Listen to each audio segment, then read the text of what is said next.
इसबगोल का छिलका जो है वो कब्ज़ कर भी सकता है और कब्ज़ को ख़त्म भी कर सकता है। डिपेंड करता है कि आप इसको किस लिए इस्तेमाल करना चाह रही हैं और किस तरह इस्तेमाल कर रही हैं। अगर तो आप कब्ज़ के लिए इस्तेमाल कर रही हैं, यानी कि कब्ज़ आप ख़त्म करना चाह रही हैं, तो इसबगोल का जो 1 चम्मच है वो भिगो कर रखें पानी में, और जब वो फूल जाए यानी कि जेल फॉर्म की शक्ल में आ जाए, आप उसको उस तरह इस्तेमाल करें।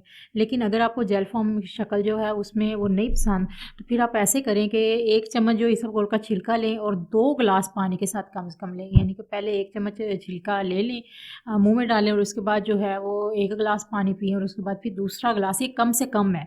क्योंकि कब्ज़ के लिए, जो कब्ज़ के मरीज़ होते हैं, उनके लिए पानी जो है वो बहुत ज़्यादा ज़रूरी होता है। वैसे भी पानी जो है वो लाज़मी लेना चाहिए, लेकिन कब्ज़ के मरीज़ों में तो ख़ास तौर पर ये है कि वो पानी का जो इंटेक है, पानी का इस्तेमाल है, वो ज़्यादा करें।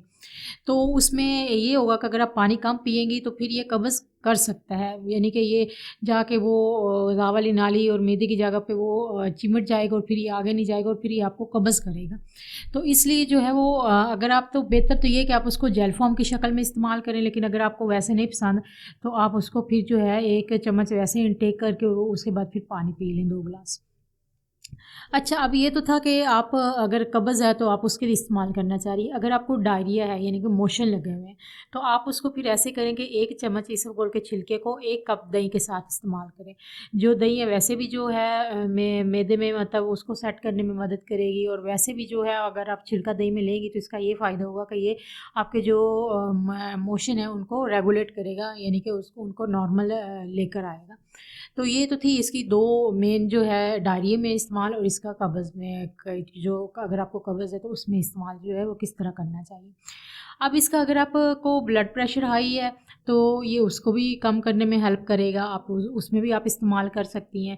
अगर आपको जो है मैदे का मसला है, तेज़ाबियत का मसला है, तो आप जो है उसमें भी आप इस्तेमाल कर सकती हैं, ये उसको काफ़ी हद तक जो है वो कम करेगा।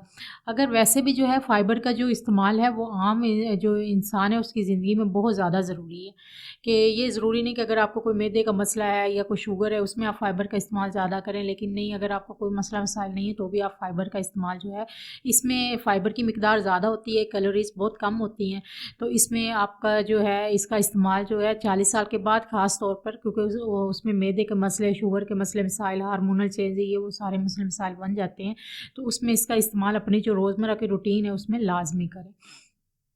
अब अगर आप वेट लॉस करना चाह रही हैं तो ये उसके लिए भी बहुत ज़्यादा मुफीद है, कि इससे ये होगा। अच्छा, एक बात क्लियर कर लें कि इससे वेट लॉस इससे नहीं होगा, वो होगा ये कि अगर आप जो खाना खा रही हैं, मतलब आप वेट लॉस कर रही हैं और आपको भूख लगी और आपको कुछ हेल्दी खाने के लिए नहीं है, तो आप कोई रोटी खा लें, कार्बोहाइड्रेट ले लें, ऑयल वाली चीज़ें ले लें, या कोई इस तरह की चीज़ें ले लें, तो बजाय वो लेने के आप इसबगोल का छिलका लें जब भी आपको भूख लगे। अब इसने करना क्या है, इसने सिर्फ ये करना है कि आपकी जो टमी है उसको फुल करेगा, इसका और कोई काम भी नहीं। जब आपकी टमी फुल होगी, इसमें कैलोरीज तो बहुत कम है, इसमें फाइबर की मिकदार ज़्यादा, जब आपकी टमी फुल होगी तो आप कुछ खाएंगे नहीं, और जब खाएंगे नहीं तो ऑटोमेटिकली वेट कम होगा। इसने सिर्फ इतना करना है। अब लोग कहते हैं कि जी इसबगोल का छिलका है वो वज़न कम करता है, वज़न वो डायरेक्टली कम नहीं करता, वो इनडायरेक्टली ऑटोमेटिकली है कि आप कुछ खाए नहीं। ये नहीं कि अगर आपने इसबगोल का छिलका भी खा लिया, आपने बर्गर भी खा लिया, चावल भी खा लिया, रोटी भी खा ली, या कोई इस तरह की कोई और चीज़ जिसमें कार्ब ज़्यादा हैं, या फास्ट फूड है, या शुगर वाली चीज़ें आप वो खा लें, तो फिर आप परेशान कि जी इसबगोल का छिलका बताया गया कि वज़न कम करेगा, ये तो वज़न कम नहीं कर रहा। तो ये उस चीज़ में उस तरह की बेनिफिट नहीं देगा आपको कि डायरेक्ट आपकी जो है वो फ़ैट लॉस करे। ये सिर्फ ये करेगा कि आपकी टमी को फुल करेगा, जिसकी वजह से आप जो है वो खुराक कम खाएंगे, कार्ब कम खाएंगे, इस तरह की चीज़ें कम खाएंगे, तो आपका वेट कम होगा। तो उम्मीद है जो है वीडियो से मुफीद मालूमात मिली होगी। अगर कोई भी सवाल है तो कमेंट करके पूछ सकते हैं। अपना बहुत सा ध्यान रखिएगा। अल्लाह हाफ़िज़।